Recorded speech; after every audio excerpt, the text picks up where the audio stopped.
Alors, bonjour à tous et bienvenue dans ce nouveau tutoriel où on va aujourd'hui parler du moteur de recherche Google. Alors, aujourd'hui, Google, qu'est-ce que c'est? Google est un moteur de recherche. Alors, un moteur de recherche qui donne des résultats par rapport à une saisie de recherche par l'utilisateur. Alors, aujourd'hui, beaucoup ne sont pas en mesure, en tout cas, d'utiliser Google dans les 100% de ses capacités. Je m'explique, c'est-à-dire aujourd'hui, beaucoup font des recherches de manière basique. Donc, vous et moi, dès le départ, nous utilisons Google de la manière la plus simpliste. Et c'est d'ailleurs même le but de ce moteur de recherche. Comment conduire une voiture, comment cours de marketing débutant, cours de marketing gratuit. Alors, ces types de recherches-là nous amènent aujourd'hui à ce que l'on appelle des recherches avec des opérateurs. Alors, une recherche sans opérateur, c'est par exemple quand je mets sur le moteur Google, je dis cours de marketing. Alors, vous voyez par exemple, ces trois courbes nous montrent également aujourd'hui comment, comment sera la qualité des résultats de mes recherches. Alors, je vois ici par exemple que quand j'utilise une recherche sans opérateur, c'est-à-dire je mets un terme simple, cours marketing, ou comment conduire une voiture. Donc là, je suis pratiquement à 1% des recherches. Par contre, quand j'utilise des booléens, c'est-à-dire des opérateurs sous forme de booléens, je suis à presque 6%, voire même 5%.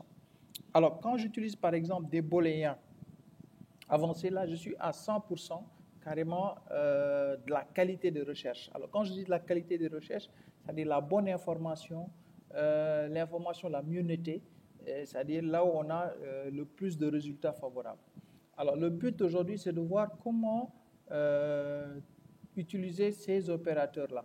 Alors, dans le document que je vous ai mis en joint dans le logiciel, vous avez ici plusieurs types d'éléments qui vous montrent un peu, plusieurs types d'opérateurs qui vous montrent un peu comment cette utilisation doit être faite. Alors, quand nous ouvrons par exemple ce que l'on appelle une nouvelle fenêtre Google. Alors, ici. Alors, si je veux par exemple avoir un résultat par rapport de qualité, alors je fais par exemple cours marketing gratuit, par exemple. Donc, quand je valide, donc là, j'ai une série de résultats. J'ai une série de résultats. Et l'autre aspect, maintenant, on va le voir tout à l'heure. Lorsque je mets, par exemple, cours marketing, et par exemple, je mets, par exemple, file type, deux points, qui est un opérateur, et je précise PDF. Donc, lorsque je valide, alors, vous voyez ici, donc là, par contre, il m'affiche des cours de marketing, mais maintenant au format PDF. Donc là, il m'affiche des cours de marketing de manière générale. Donc, comme vous le voyez ici, j'ai plein de résultats par rapport au cours marketing. Mais ici, par contre, il va m'afficher des cours de marketing au format PDF. Donc, tous les cours de marketing au format PDF seront affichés. Donc, il me fait un filtrage. Donc là, par exemple, c'est comme ça que l'on utilise des opérateurs, en mettant tout simplement certains termes, certains éléments, donc comme l'élément qu'on vient d'utiliser ici, file type, ici, le type de fichier spécifique. Vous cherchez un document, un cours, un résumé, mais dans un format spécifique. Donc, il vous suffit de mettre l'opérateur file type, deux points, donc type de fichier.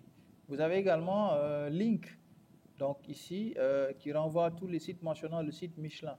Donc, cache ici, rechercher une page supprimée. Par exemple, là, ici, dans ce niveau-là, dans cache, vous êtes connecté dans un site et sans le faire exprès, vous avez supprimé ce site-là. Cache aujourd'hui vous permet de retrouver cette page-là. Alors, le cache, qu'est-ce que c'est? C'est une mémoire qui se situe dans le navigateur. Alors, votre navigateur que vous utilisez, Google Chrome, Firefox, Internet Explorer, sont dotés tous de mémoire qui enregistrent de manière temporaire les sites dans lesquels vous entrez pour une prochaine réutilisation, par exemple. Alors, il arrive par exemple que lorsque vous supprimez un site sans le faire exprès, c'est comme un ordinateur, il va dans la corbeille. Le cache, c'est l'équivalent d'une corbeille. Donc, via le navigateur, vous pouvez revenir dans le cache récupérer la page dans laquelle vous aviez supprimé sans le faire exprès et recommencer également ces différentes recherches-là ou le travail que vous effectuez sur une page. Rechercher une succession de nombres. Donc là également, vous avez la méthode. Donc dans le document, vous avez à chaque fois un exemple de comment utiliser l'opérateur et à quoi sert l'opérateur. Par exemple, on a ici l'opérateur étoile. L'opérateur étoile ici, donc communément appelé astérix. Donc placer un astérix entre deux mots opère comme un joker. Donc Google cherche les pages avec les successions de mots indiqués et n'importe quel mot en lieu et place de l'astérix. Donc ici par exemple vous cherchez présentation ou impactante. Alors le résultat de ça c'est qu'il va vous chercher les pages contenant ces deux mots avec d'autres mots intercalés à la place des astérix. Donc vous voyez ici c'est par exemple quand vous voulez une présentation PowerPoint ou Keynote impactante sur la tablette, donc ici il va vous afficher le mot présentation et le mot impactante. Donc, parce que vous avez tout simplement mis le signe astérix. Donc, recherchez des pages avec des mots au choix. Il y a donc ici également. Donc, dans le document, vous avez plusieurs types, plusieurs styles de méthodes qui vous permettent d'effectuer ici une bonne recherche sur ce moteur-là. Alors, on l'expliquera dans la visioconférence comment fonctionne le système Google, le moteur de recherche, comment est-ce qu'il fonctionne en tant que moteur de recherche. Mais ici, vous, en tant que spécialiste du marketing et peut-être même futur spécialiste en marketing digital, l'un de vos atouts, l'un de vos outils principaux, c'est de pouvoir trouver une bonne information sur le moteur de recherche. Je rappelle que ces opérateurs-là ne sont fonctionnels que sur Google. Donc, chaque navigateur a ses propres opérateurs, mais quelquefois, vous avez des opérateurs en commun, c'est-à-dire certains qui marchent sur Google marcheront sur d'autres moteurs de recherche. Vous avez d'autres qui sont spécifiques à Google, comme ceux que je vous montre ici. Par exemple, vous avez l'expression related ici. Related va vous afficher les pages similaires. Par exemple, vous cherchez une école de formation et quand vous faites related, par exemple, nsupafrique.com, alors Google va vous chercher une école équivalente de NSUP, c'est-à-dire qui a pratiquement les mêmes formations que NSUP. Donc related ici va vous afficher ce qu'on appelle les équivalents en termes de contenu, en termes d'objectifs au niveau de ces différentes pages-là. Donc vous ici, en tant que community manager, parce que je rappelle ici, le community manager, son travail, c'est de gérer la communauté sociale, la communauté digitale, en tout cas de l'entreprise dans laquelle il représente. Si vous prenez par exemple le cas d'une entreprise comme Demdik, Demdik aujourd'hui est doté d'une équipe digitale qui est chargée aujourd'hui de vraiment encadrer toute la communauté, de gérer toute la communauté digitale qui est derrière. Elle permet aussi également à l'entreprise de communiquer via ces réseaux sociaux-là et également via les médias sociaux. Donc, vous ici, beaucoup ont tendance à croire que quand on parle de digital, c'est forcément les médias, les réseaux sociaux. Non, les réseaux sociaux ne sont qu'une partie quelquefois importante ou quelquefois non importante, mais c'est une partie d'un long processus. Parce que quand vous faites une communication, votre communication doit être dans les médias, pas seulement dans les réseaux, mais également dans les médias. Alors, quand on parle des médias, on a vraiment une pléthore d'éléments. On a les sites web, on a les blogs, on a les moteurs de recherche, on a les agrégateurs de contenu, on a le référencement, on a vraiment une panoplie. On a les réseaux sociaux, on a les applications mobiles, on a l'intelligence artificielle. Donc, c'est une panoplie en fait que vous mettez en place pour vraiment gérer votre communication. Donc, il ne s'agit pas d'essayer d'effectuer un travail sur les réseaux sociaux seulement. Donc là, nous venons de le prouver avec l'utilisation de Google. Parce qu'aujourd'hui, le fait de comprendre ces opérateurs de recherche vont vous permettre d'accentuer vos recherches par rapport à votre concurrence.